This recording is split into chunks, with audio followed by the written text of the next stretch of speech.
এখন যে স্থানে বসে ভিডিওটা করতেছি এটা পুরান ঢাকার সবচেয়ে ব্যস্ততম একটি এরিয়া। এখানে দাঁড়িয়ে আছি আমি ইসলামপুর মিটফোর্ট বাউবাজার একদম মোচরে। সোজা হচ্ছে নদীর পাড়ে বাদামতলী, ডানে মিটফোর্ট হাসপাতাল, বামে ইসলামপুর। তো আজকের গন্তব্য হচ্ছে বসুন্ধরা সিটি, সেখান থেকে যাব নূরজাহান টাওয়ার। তো আস্তে আস্তে করে বসুন্ধরা সিটিতে আমরা রিক্সা নিয়ে এসে পড়লাম। যাব একটা মোবাইল কিনতে, দেখি আর বর্তমানে বসুন্ধরার সুন্দর একটি সিস্টেম করেছে, মোবাইলের যাবতীয় সব কিছু একবারে বেসমেন্টে। অনেকেই জানেন না হয়তোবা, আর যারা গিয়েছেন তারা তো অবশ্যই জানেন। তো আমরা বেসমেন্টে প্রবেশ করতেছি। বেসমেন্টে হাতের বাম দিয়ে প্রবেশ করলেই পুরোপুরি একদম সমস্ত কিছু একসাথে, ফোনের যাবতীয় কিছুর জন্য। আর বসুন্ধরা মার্কেটের উপরের কোনো ফ্লোরে যাওয়া লাগবে না। তাহলে বসুন্ধরা মার্কেটটা পুরোপুরি সামনে দিয়ে একটু সবাইকে দেখালাম। আর যারা যারা বাংলাদেশের বাসিন্দা আছেন তারা তো অবশ্যই মার্কেটের সম্পর্কে জানেন।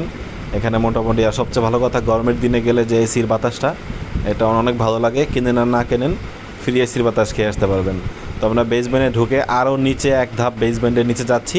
তো আজকে ফোনটা কিনবো আমরা কেয়ারও ইন্টারন্যাশনাল থেকে। আগেই আমি নিয়ত করে এসেছিলাম। তো এখানে আমার এক ফ্রেন্ডও আছে, স্কুল ফ্রেন্ড। কেয়ারও ইন্টারন্যাশনাল থেকে আমরা কিনেছিলাম মোটরোলা 896 96 সম্ভবত, আমার ঠিক খেয়াল হচ্ছে না। তো আমার এক ছোটো ভাই, ওকে কিনে দিলাম 24,500 দিয়ে। আসলে ইন্ডিয়ান সেটের কোয়ালিটি খুব ভালো, ক্যামেরা অনেক ভালো। 24,000 25,000 টাকার মধ্যে এরকম একটা ফোন মানে সত্যি আমার খুব পছন্দ হয়েছে। তো এখন আমরা লাগাতে যাব ওই ফোনের গ্লাস পেপারটা একটু জটিল, অনেক দামাদামি করে 500 টাকা চাইছে।